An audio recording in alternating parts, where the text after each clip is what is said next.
አዲሱ ህግ ፓስፖርት ማስወጣት ከፈለጋችሁ ከምን መጀመር እንዳለባችሁና ጠቃሚ መረጃዎችን ተጨማሪ ደግሞ እናንተን ሊጎዳ የሚችል ነገር ጥንቃቄ ማድረግ ያለባችሁ ነገር ከመጀመሪያ እስከ መጨረሻ ማሳያችሁ ነው። በዚህ ቪዲዮ እስከሚያ ከተከታተላችሁ አንድ ቲፕ አዘጋጅላችኋለሁ። እሱን ቲፕ ማግኘት ከፈለጋችሁ እስከ መጨረሻ አዳም በቪዲዮ መጨረሻ ላይ የሚነግራችሁ ይሆናል። ይህን ቪዲዮ ላይክ እና ሰብስክራይብ በማድረግ ጀምሩ። ቀጥታ ወደ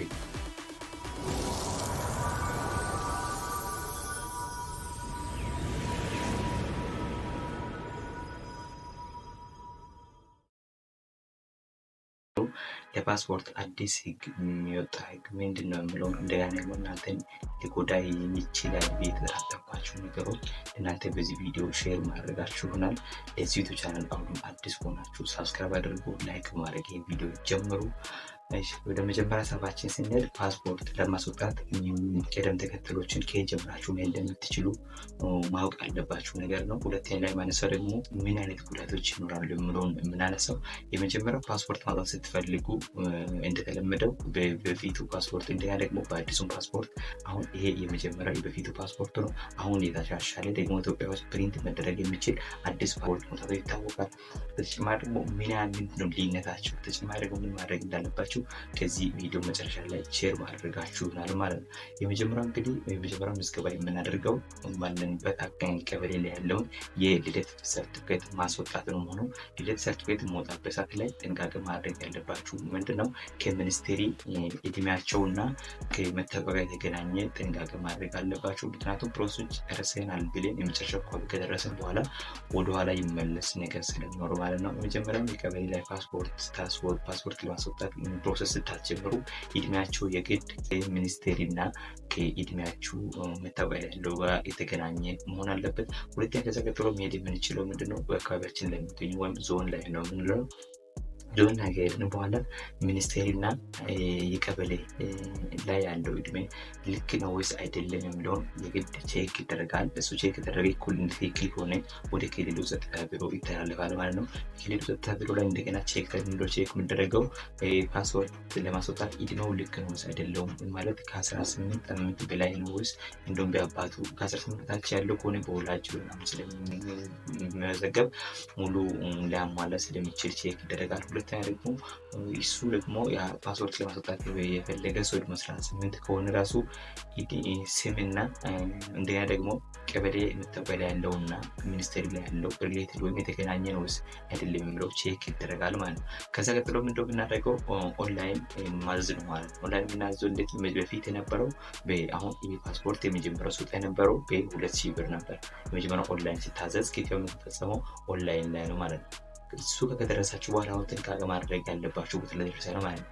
ኦንላይን ማስመዝገብ ስትፈልጉ ጥንቃቄ ማድረግ ያለባችሁ እሱ ላይ እንዴት ነው ክፍያ የሚፈጸመው ኦንላይን ክፍያ ኦንላይን መመዝገብ ስትፈልጉ ኦንላይን አሻራ ከመስጠታችሁ በፊት ኦንላይን የግድ ትመዘገባላችሁ። ኦንላይን ስትመዘገቡ ጥንቃቄ ማድረግ ያለባችሁ ነገር እንዴት ነው ክፍያ ገቢ የምታደርጉበት ሰዓት ላይ በ1000 ብሎ የሚጀምር አካውንት እንደሌለ ማወቅ አለባችሁ። ምክንያቱም ብዙዎች ተጭበርብሮ የከሰሩበት ነገር ስላለ ማለት ነው። ብሩን ማስገባት የምትችሉት ከመጀመሪያው ለምሳሌ ልደት ሰርቲፊኬት አዘጋጃችሁ ከዛ ቀጥሎ ደግሞ የእናንተ አይዲ መታወቂያ ቀበሌ ሲሆን የነበረው አሁን በኔሽናል አይዲ ወይም ብሔራዊ መታወቂያ ማስወጣት አለብን ማለት ነው። ብሔራዊ መታወቂያ አስወጣችሁ በኋላ እርግጠኛ ሆናችሁ የእናንተ ስም በትክክል ከተሟላ በኋላ ያ ልደት ካርድ ላይ ያለውና ኔሽናል አይዲ ወይም ብሔራዊ መታወቂያ ያለው የተገናኘ መሆን አለበት።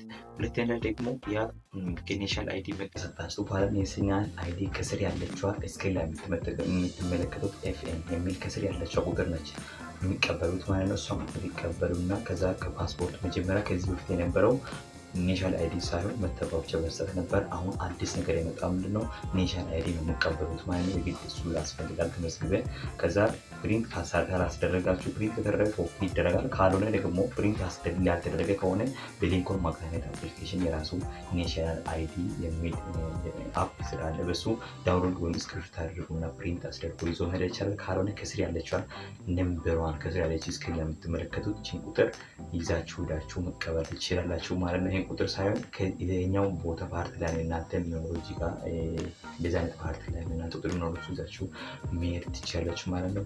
ላይ ፓስፖርት ኦንላይን የሚለው ሴት ስክሪን ላይ በትክክል ሊንኩን ገብታችሁ ማግኘት ስትፈልጉ እዚህ ጋር አፕ ላይ ፓስፖርት ኦን ትገቡና ከዛ ከመጀመሪያ እስከ መጨረሻ መጽሐፍ ነው። የመጀመሪያው እሱ ሰርች ራሱ ትገቡ ኤርጀንት እና ኖርማል ፓስፖርት ታዙበታል። አስቸኳይ ለምሳሌ አስቸኳይ የምታደርግ ከሆነ ለ2 ቀን የሚደርስ ወደ 25 ሺህ ነው የሚከፈለው።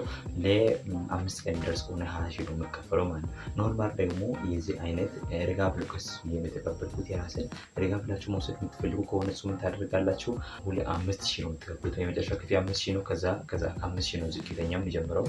እሱ ቀስ ብላችሁ የምትወስዱ ከሆነ በ5 ሺህ መቀበል ትችላላችሁ። አይ አስቸኳይ የምትሉ ከሆነ ደግሞ በ20 ሺህ እና በ5 ሺህ አማራጭ ያለው አለ አሁን ኦንላይን ላይ ያለው ማለት ነው። እሱን ደግሞ እንዴት አድርገን ማውራት እንችላለን ካላችሁ እናንተ ማውራት ስትፈልጉ እዚህ ሰርች ማለት ትችላላችሁ። አፕላይ ፓስፖርት ኦንላይን ኢትዮጵያ የሚለውን ሰርች ታደርጉና ሊንኩን አጣችሁ ገብታችሁ አዲስ ማስወጣት የምትፈልጉ የጠፋውን ነው የስም ሴት ያለበት ነገር አማራጮች አሉ። እኔ በሌላ ቪዲዮ እሱን የምሰራላችሁ እናንተ በትክክል አይታችሁ መስራት ትችላላችሁ። ካልሆነ ደግሞ መጀመሪያ ከመጀመሪያ እስከ መጨረሻ ያለው ስቴፕ መጨረስ አልችልም የምትሉ ከሆነ ለሰው ማስሞላት ትችላላችሁ። ሞልታ ከፍላችሁ አጠገብ የምታውቁ ሰው መሆን አለበት። ምክንያቱም በአካውንት መገባት ብር ስላልሆነ ማለት ነው። የራሳችሁ በንግድ ባንክ አማካኝነት መግባት ከፈለጋችሁ የአፕሊኬሽኑ አሞላሉ ከመጀመሪያ እስከ መጨረሻ ስትከታተሉ አሞላል ለመጨረሻ ላይ ቴሌ ብር እንደገና ሲዲ ብር ምናምን ስለሚጠይቅ እሱን አፕላይ እሱን አለው ታደርጉ ነው። ወይም ፐርሚሽኑ ከፈቀዳችሁ ቀጥታ ወደ አካውንቱ ነው የሚሄደው። ዩቲሊቲ የራሱ ክፍያ ስላለ ማለት ነው። አንድ ሺህ ብር ስለማይጀምር እንደመራት ኃይል ራሱ ቁጥር ስላለ ማለት ነው። ለምሳሌ ኢፒ የሚል የራሱ ፓስፖርት ተከፍቶ የራሳቸው ቁጥር ይሰጣል። ለምሳሌ የኔ ዮሐንስ ስለሆነ የመጀመሪያው ዋይ ካለ በኋላ ነው ቁጥሩ የሚያስቀምጠው ማለት ነው። ከዛ ቀጥሎ ደግሞ ማድረግ የሌለባቸው ነገር ምንድን ነው? አሁን ቅድም ምን አስተላል ስለ እድሜው ጉዳይ ሚኒስትር እና ከመታወቅ ያለበው እድሜ አስተላል። ሁለተኛ ደግሞ ጥንቃቄ ማድረግ አለባቸው ያልኩት ስለ ክፍያ ኦንላይን 1000 ተብሎ የሚከፈል ክፍያ እንደሌለ ማወቅ አለባቸው። አካውንት ቁጥራችሁ የራሱ ኦንላይን እንደ መብራት ኃይል ምናምን የምትከፍሉበት የራሴ አሁን ዋይ ብሎ ነው የሚጀምረው። ከዛ በኋላ ቁጥር ኖረው ክፍያ በባንክ ወይ ትችላላችሁ። ካልሆነ በኮመርሻል ባንክ ቀጥታ በሞባይል ባንኪንግ መክፈል ትችላላችሁ። ዩቲሊቲ ተብሎ የሚከፈል ነገር ስላለ ማለት ነው። አሞላሉ የመጀመሪያው እንደገና ደግሞ ስታሞሉ እድሜያችሁን ይጠይቃል። በርዝ ሰርቲፊኬት ይጠይቃል። እናንተ መመላት ስትፈልጉ ግን በርዝ ሰርቲፊኬት ስክሪንሾት ስልካችሁ ላይ በካሜራ መያዝ አለባችሁ። መታወቂያ ካምፒውተር ጀርባ መቀረጽ አለባችሁ። በፒዲኤፍ ፎርም ማስገባት ይቻላችሁ ከ1 ሜጋባይት በታች። እንደገና በርዝ ሰርቲፊኬትን መታወቂያ ማስገባት ይቻላችሁ። ካስገባችሁ በኋላ አድ ፋሚሊ የሚለው የእናንተ አባት ታስገባላችሁ። እናንተ እድሜ ታስገባላችሁ። መውሰድ የምትፈልጉበትን አካባቢ ለምሳሌ አዲስ አበባ ሆነ አዲስ አበባ፣ ጅማ፣ ድሬዳዋ ምናምን የሚላችሁ ታሙላላችሁ። እሱን ካስገባችሁ በኋላ ያቀጠው ቀጠሮ የሚያሳዝ ነው። ከዛት ነው ተዋዘ መድረስ የሚችለው የሚለው ላይ ማድረግ ነው። እሱን ከጨረሳችሁ በኋላ መጨረሻ የእናንተን መታወቂያ ይቀበላል። መታወቂያ ማስገባት አለባችሁ። ያልተሳሳተ ትክክል መታወቂያ ማስገባት አለባችሁ። ሁለተኛ ደግሞ የእናንተ ስልክ ቁጥር ይጠይቃል። ኢሜል አስፈላጊ አይደለም። ኢሜል ጥያቄ አለ ግን አማራጭ ግድ ስላልሆነ ማለት ነው። የመጨረሻ ቲፕ አለ ያልኳችሁ ምንድን ነው? ይሄ ስቴፕ ማውራት እንደከበዳችሁ በቴሌግራም ይሄ ስክሪን ላይ የምትመለከቱት ቴሌግራም ላይ ጆይን ታደርጉና መጀመሪያ ኮመንት ጽፈው ቴሌግራም ጆይን አድርጎ ለጠየቀ ለ5 ሰው በነፃ ሞላለው ቴሌግራም ላይ ጆይን አድርጉ። ከዛ እሱ ላይ ፓስፖርት ለማስሞላት ብላችሁ ሜሴጅ ጻፉልኝ። ትክክለኛ የራሴ የፕሮፋይል ግሩፕ የፕሮፋይል ቴሌግራም ሊንክ ነው። እሱ ነገር ይሄን ሊንክ ጽፋችሁ ወይም ቴሌግራም ላይ ትሄዱና ሰርች አድርጋችሁ ጆይን አድርጋችሁ ገብታችሁ መላክ ትችላላችሁ። ነው በነፃ ሞላላችሁ። እናንተ ክፍያውን ከከፈላችሁ በኋላ እኔ ማሟላት ብቻ ነው ማለት ክፍያውን እናንተ ናችሁ የምትፈጽሙት። ወደ እኔም ብሩም አታስገቡ። ቀጥታ የምታስገቡት ለድርጅቱ ወይም ለኢሚግሬሽን ነው የምታስገቡት ማለት ነው። እሱ እንደዚህ ማድረግ ይቻላል። ምክንያቱም ወደ አካውንትን ብር ማስገባት አትችሉም። ምክንያቱም የራሱ እናንተ የምታምኑበት ሰዓት ላይ ሜሴጅ ወደ እናንተ ስለሚገባ በሱ ሜሴጅ አማካኝነት እንጂ ወደ እኔ ምንም በ1000 ተብሎ የሚሞላ ነገር ስለሌለ ማለት ነው። ከዛ 5 እድለኞች ካላችሁ ሜሴጅ የመጀመሪያው ሜሴጅ ጻፉልኝ። አሁን እንዳለኝ ምናምን ጻፉልኝ። ከዛ ቴሌግራም ላይ ጆይን አድርጉና የእናንተን መታወቂያ የምታስገቡት መታወቂያ የልደት ካርድ አሁን ስቴፖችን እነግራችኋለሁ። ከመጀመሪያ ከየት ጀምራችሁ ማውጣት እንደምትችሉ። ሁለተኛ ደግሞ ልደት ሰርተፊኬት ካወጣችሁ በኋላ ያ የእናንተ ኔሽናል አይዲ ላይ ያለውን ቁጥር ምናምን ስለሚጠይቅ እሱን መያዝ እንዳትረሱ። ሁለተኛ ሶስተኛ ካሜራ አንስታችሁ የራሳችሁን ኔሽናል አይዲ ፒዲኤፍ መያዝ አለባችሁ። እሱን እንደኔ የምታስገቡት ሁለት ነገር ብቻ ነው። አንደኛ ኔሽናል አይዲ ካሜራ አንስታችሁ ማስገባት ነው። ሁለተኛ በርዝ ሰርቲፊኬት ማስገባት። እሱን ካስገባችሁ በኋላ ሙሉ ስማችሁ እሱ ላይ ስላለ ምንም ችግር የለውም። እሱን አስገቡልኝ።